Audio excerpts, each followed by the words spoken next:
My client, let's call him Bobby, had a key employee, John, who was really frustrated but couldn't quite explain why.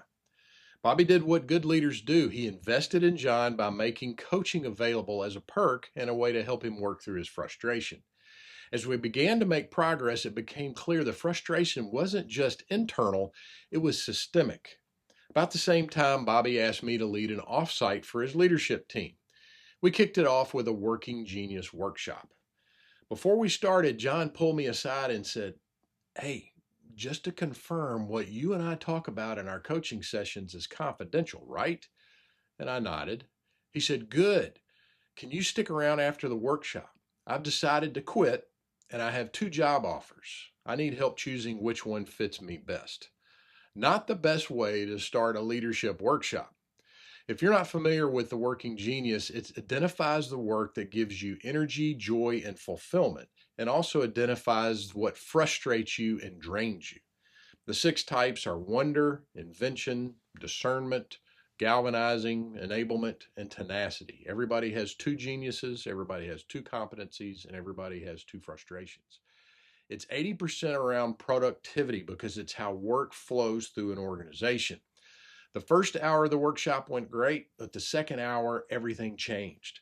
As we looked at the team map, Bobby spoke first. "Now I know why nobody gives me any new ideas. I'm the only one here with wonder."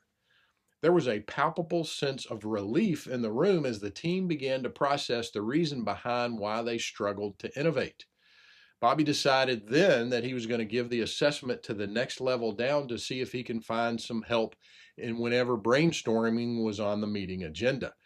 He later found another wonder and invited her to sit in on strategic meetings to help carry the load and hear her ideas.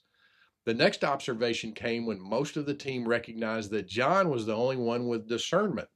They all agreed they needed to invite him into the product creation meetings so he could help them make better decisions. Interestingly enough, John was also the only one with the genius of tenacity, which is all about project completions. They said, "Now we know why we dump all our work on John. He gets things done, but now we know why he's exhausted all the time. We need to get him some help." When we took a break, John pulled me aside and said, "We don't need to meet afterwards. I'm not leaving. My biggest frustrations here have been not having a voice and no one seeing the value that I bring.